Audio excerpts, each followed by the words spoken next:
Trap music. Cut it, cut it. It's known for its heavy bass, aggressive drums, and, if you're listening hard enough, drugs. I'm in love with the coco. I be in the kitchen cooking pies for my baby, yeah. But here's what's interesting.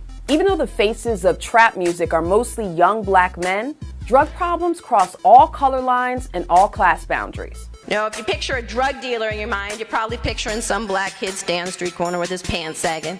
Plenty of drug dealing happens in the hood, but it happens everywhere else in America as well. So why do we so strongly associate drugs with urban communities? Turns out this is not entirely by accident. America's public enemy number one in the United States is drug abuse. When a wave of heroin use and drug-related crime hit big cities in the 1970s, leaders were desperate for answers, and President Nixon declared a war on drugs, initially focusing on it as a public health issue. If we went after it as a health problem, I think in the long run we'd get both a reduction in crime and a reduction in addiction rates. Places like Baltimore had success helping users rehab with methadone clinics, but in places like New York, they caved to public fear and pressure and opted for policies of punishment.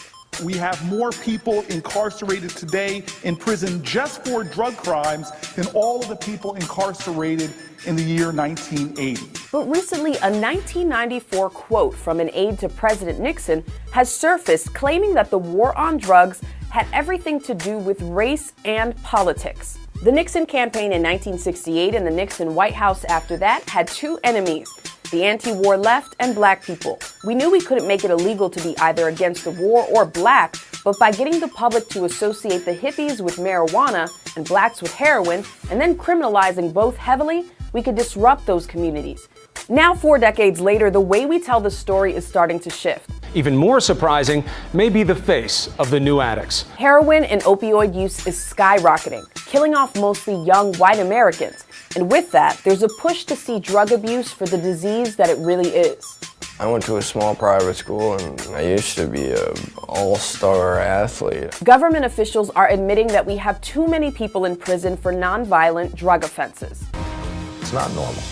And many leaders are declaring the so-called war on drugs, which has cost more than $1 trillion, a major failure.